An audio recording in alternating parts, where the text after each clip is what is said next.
La collaboration avec Dieu est le véritable but, la raison d'être de la prière. Tous les autres aspects, communion, soumission, sollicitation, lutte, relèvent de celui-là. La collaboration avec Dieu. Collaborer avec Dieu. Tous ces facteurs composites, tous ces aspects,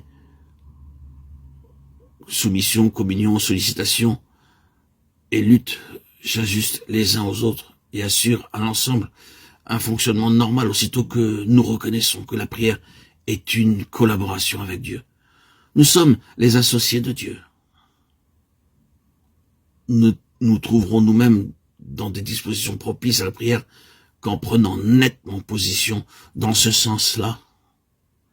Le vrai mobile de la prière est là. Collaborer avec Dieu. La vérité sur la prière, la voilà. La vie dans la prière, on ne la trouve que sur ce chemin-là. La collaboration avec Dieu. Voulez-vous avoir de la liberté quand vous vous approchez du trône? Pensez que vous collaborez avec Dieu. Dieu sait à quoi il travaille. Tant que vous n'aurez pas pris une position de relation, tant que vous n'aurez pas pris une position de dépendance à l'égard des plans de Dieu, alors vous n'aurez dans la prière ni vie, ni liberté. Et votre fardeau vous restera sur le cœur. Oui, frères et sœurs en Christ, bien-aimés, chers amis, il est évident et clair. Et c'est à nous de discerner et de garder cette position. La collaboration avec Dieu fait justice de l'égoïsme dans la prière et élimine ainsi tout ce qui subsiste de simplement personnel. Aussi, est-ce là ce qui fait sa valeur?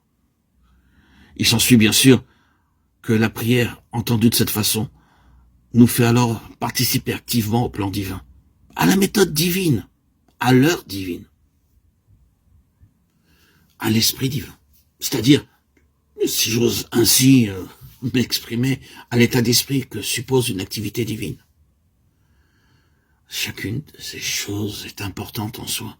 C'est très bien de connaître le plan de Dieu, mais encore faut-il connaître la méthode qu'il emploie pour réaliser son plan. Mais ni le plan, ni la méthode ne suffisent. Il faut savoir quand l'heure est venue où Dieu veut agir. Et une fois l'heure de Dieu dûment reconnue, il faut encore quelque chose de plus.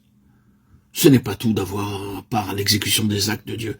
Il faut s'y prêter dans un esprit qui soit lui aussi une expression de l'attitude